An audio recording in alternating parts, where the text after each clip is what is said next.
Hello साथियों, नमस्कार। स्वागत है आप सभी का। कैसे हैं आप सब? उम्मीद करते हैं आप सभी बड़े अच्छे होंगे।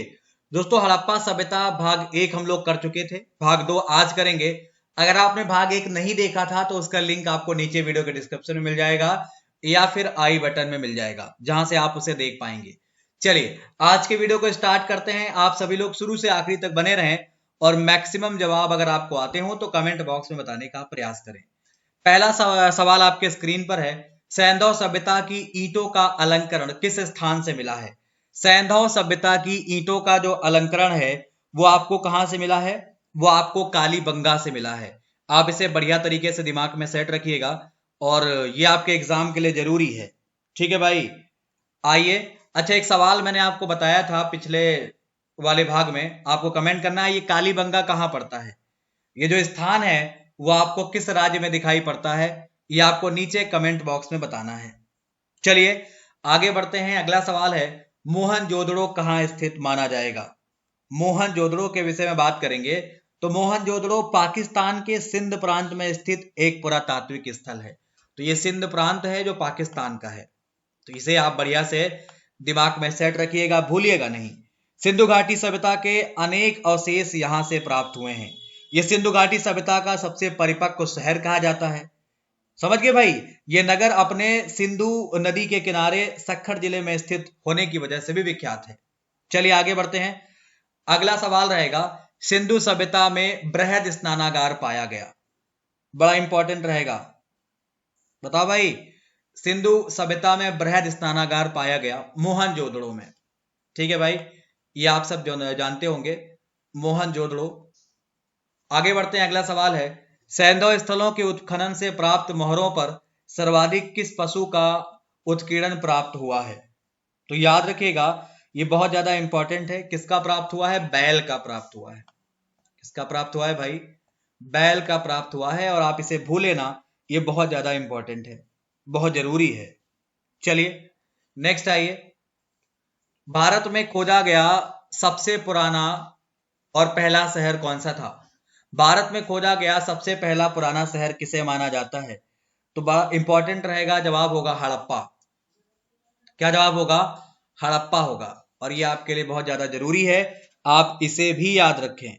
ठीक है भाई, भारत का इतिहास सिंधु घाटी सभ्यता से प्रारंभ होता है, जिसे हड़प्पा सभ्यता के नाम से जानते हैं।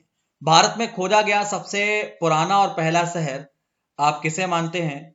आप हड़प्पा को मानते हैं। वर्ष 1921 में दयाराम साहनी के द्वारा हड़प्पा की खुदाई की गई थी, जो आपको याद रखना है। भारत में चांदी की उपलब्धता के प्राचीनतम साक्ष्य कहां से मिलते हैं? भारत में चांदी की उपलब्धता के प्राचीनतम साक्ष्य जो हैं वो आपको हड़प्पा संस्कृति से मिलते हैं। कहां से मिलते हैं? ये आपको हड़प्पा संस्कृति से मिलते हैं, आप इसे भूलेंगे नहीं। हम आपको बता दें कि भारत में चांदी के सर्वप्रथम प्राचीनतम साक्ष्य आपने हड़प्पा से प्राप्त किए। इस काल में स्वर्ण की अपेक्षा चांदी का अधिक प्रचलन था। चांदी मुख्यतः राजस्थान के जावर और अजमेर से प्राप्त होती थी, जबकि भारत से बाहर अफगानिस्तान से लाजवर्द और चांदी आयात की जाती थी। तो यह आपको ध्यान में रखना है। चलिए, बिना दुर्ग के एकमात्र सिंधु नगर कौन सा है?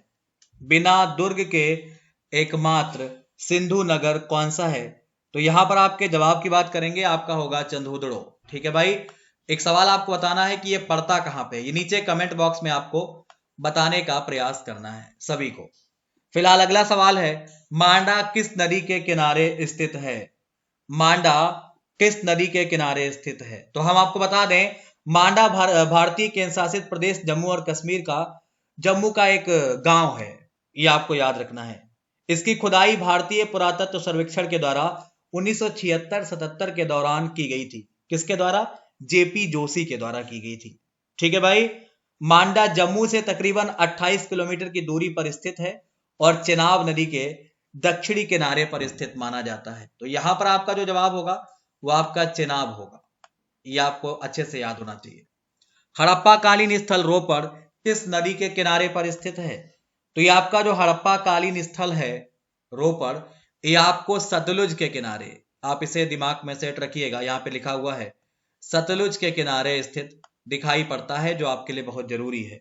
ठीक है भाई, पंजाब प्रदेश के रोपड़ जिले में सतलज के बाएं तट पर स्थित है। यहाँ पर हड़प्पा पूर्व और हड़प्पा कालीन संस्कृतियों के अवशेष आपको प्राप्त हुए हैं।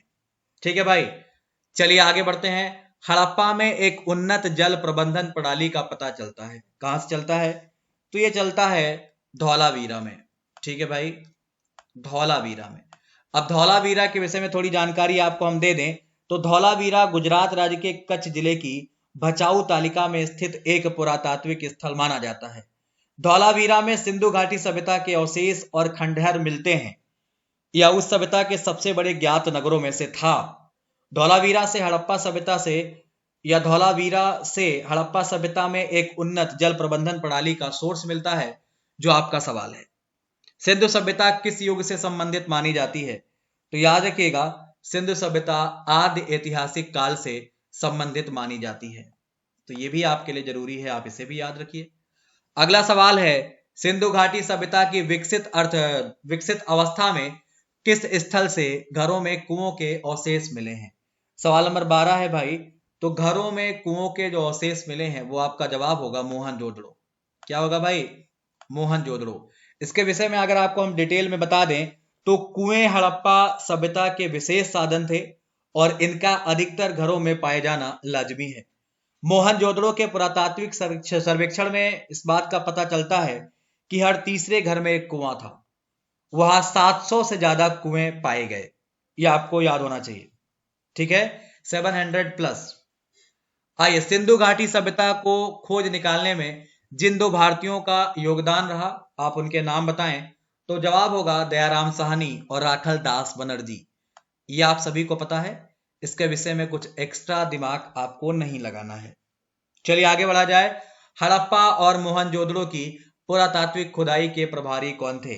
तो जब भी प्रभारी के रूप में बात किया जाएगा तो आपका उत्तर होगा सर जॉन मार्शल। क्या जवाब होगा? Sir John Marshall. इनका नाम आपके दिमाग में होना चाहिए। सर जॉन मार्शल की अगर हम बात करेंगे, इन्होंने 1902 से लेकर 1928 तक भारतीय पुरातत्व सर्वेक्षण विभाग के महानिदेशक के रूप में काम किया। बहुत जरूरी है। किस हड़प्पा कालीन स्थल से नृत्य मुद्रा वाली स्त्री की कांस्य की मूर्ति प्राप्त हुई है? तो यह भी आपको मोहनजोदड़ो से ही प्राप्त हुई है। यह आपके लिए जरूरी है, आप इसे बढ़िया से याद रखें और भूलें ना। ठीक है भाई, आइए, इस मूर्ति की ऊंचाई 10.5 सेंटीमीटर है। समझ गए भैया? आइए, सिंधु घाटी के लोग विश्वास करते थे। सिंधु घाटी के लोग किस में विश्वास करते थे? ये मात्र शक्ति में विश्वास करते थे। किसमें? ये लोग मात्र शक्ति में विश्वास करते थे। ये आपको मालूम होना चाहिए। पहली बार कपास उपजाने का श्रेय किस सभ्यता को प्राप्त है? पहली बार कपास उपजाने का जो श्रेय है वह किस सभ्यता को प्राप्त है? तो ये सिंधु घाटी सभ्यता को ही प्राप्त है। आप इसे बढ़िया से दिमाग में सेट करके रखें। अगला सवाल है, मोहनजोदड़ो की सबसे बड़ी इमारत कौन सी मानी जाती है? मोहनजोदड़ो की सबसे बड़ी इमारत आप कौन सी मानते हैं? तो याद रखिएगा, विशाल अन्नागार, समझ गए, या फिर धान्य कोठार। ये सबसे बड़ी इमारत है। आप ध्यान रखें, आप हमेशा विशाल स्नानागार को टिक कर देते हैं या कुछ और चीजें टिक कर देते हैं, लेकिन सबसे विशाल यही है। हड़प्पा कालीन लोगों ने नगरों में घरों के विन्यास के लिए कौन सी पद्धति अपनाई थी? हड़प्पा कालीन लोगों ने नगरों में घरों के विन्यास के लिए ग्रिड पद्धति अपनाई थी। अच्छा, अब ये ग्रिड पद्धति होती क्या है, इसके विषय में थोड़ी जानकारी हम आपको दे दें। तो हड़प्पा कालीन लोगों ने नगरों में विन्यास के लिए सबसे पहली बात तो ग्रिड पद्धति अपनाई। यहाँ बड़े बड़े घर, चौड़ी सड़कें और बहुत सारे कुएं होने के प्रमाण मिले। यहाँ जल और मल निकासी के लिए नालियों के होने के प्रमाण मिले। इससे पता चलता है कि ये बहुत ज्यादा विकसित हुआ करते थे। सिंधु सभ्यता की मुद्रा में किस देवता के समतुल्य चित्रांकन मिलता है? तो याद रखेंगे आदि शिव या भगवान शिव। यह आपको ध्यान में रखना है, यह आपको भूलना नहीं है। किस हड़प्पा कालीन स्थल से पुजारी की प्रस्तर की मूर्ति प्राप्त हुई है?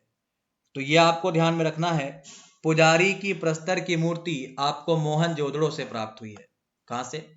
मोहनजोदड़ो से प्राप्त हुई है। यह आपके दिमाग में सेट होना चाहिए और इसे भी आप बिल्कुल भूलें ना। अगला सवाल रहेगा, राखीगढ़ी भारत के किस राज्य में स्थित है? राखीगढ़ी भारत के हरियाणा राज्य में स्थित है। कहां है भाई? ये आपकी हरियाणा राज्य में स्थित है और ये आपको याद होना चाहिए। हरियाणा के वर्तमान सीएम कौन है ये आपको बताना है। हरियाणा के वर्तमान गवर्नर कौन है ये आपको नीचे कमेंट बॉक्स में कमेंट करना है। और हरियाणा में वर्तमान में जिले कितने हैं ये भी आपको कमेंट करना है, ये भी आपको बताना है। ठीक है भाई, तो आप इसे जरूर याद रखें, भूले नहीं। ठीक है भैया, अगला सवाल है, हड़प्पा काल का तांबे का रथ किस स्थान से प्राप्त हुआ है। हड़प्पा काल का तांबे का जो रथ है ये किस स्थान से प्राप्त हुआ है, तो ये आपका दैमाबाद से प्राप्त हुआ है। कहां से? ये आपका दैमाबाद से प्राप्त हुआ है। इसके विषय में आपको हम बता दें तो दैमाबाद प्रवरा नदी के तट पर स्थित, यानी गोदावरी के सहायक है, आपको दिखाई पड़ता है, जो महाराष्ट्र के अहमदनगर जिले में स्थित माना जाता है। ठीक है भैया, ये आपको याद रखना है।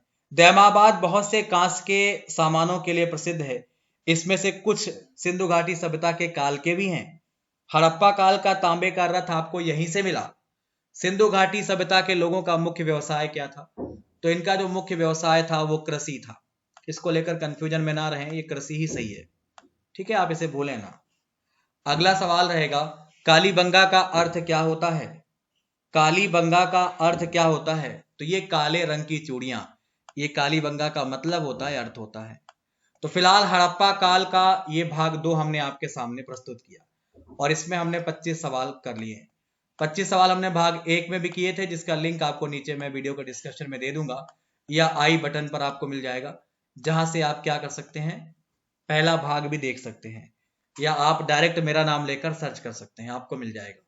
ठीक है भाई, तो इस तरीके से टोटल 50 सवाल हमने पूरे किए, कंप्लीट किए, जो आपके एग्जाम के लिए बहुत ही ज्यादा जरूरी है, बहुत ही ज्यादा इंपॉर्टेंट है। कुछ और बातें कर लें तो अगर आप ये सारे विषय डिटेल में करना चाहते हैं तो उसके लिए आपको अनअकैडमी प्लस ज्वाइन करना होगा। आप ज्वाइन करें और वहां पर आपको टॉप एजुकेटर से पढ़ने का मौका मिलेगा। अगर वहां पे आप पेड क्लास ज्वाइन करते हैं या प्लस लेते हैं मेरा कोड यूज करके दीपक सिंह YT10, तो मेरी क्लास आपको डिटेल में करने को मिलेगी। वहां पर आप चाहें तो हमारी फ्री क्लास भी कर सकते हैं और फ्री क्लास के लिए आपको अनलॉक कोड यूज करना होगा दीपक सिंह YT10। समझ गए? वहां पर आप बहुत सारे बैच भी ज्वाइन कर सकते हैं। आज का डाउट वाला फीचर है जिसका प्रयोग करके अपने डाउट खुद से क्लियर कर सकते हैं और ये आपके प्लस के चार्ज हैं। अगर आप SSC प्लस लेते, सॉरी रेलवे प्लस लेते हैं तो आपको 24 मंथ का प्लस 150 पर मंथ के हिसाब से ही पे करना पड़ेगा। ठीक है भाई, इस तरीके से आप लाभ उठा सकते हैं, अपनी तैयारी को बेहतर कर सकते हैं। आपका भाग 2 था हड़प्पा काल को लेकर, जिसे हम खत्म करते हैं। जल्दी मुलाकात करेंगे आपसे कुछ नए वीडियो लेकर, कुछ नई बातों के साथ। आज के लिए इतना ही, धन्यवाद, नमस्कार, बाय बाय।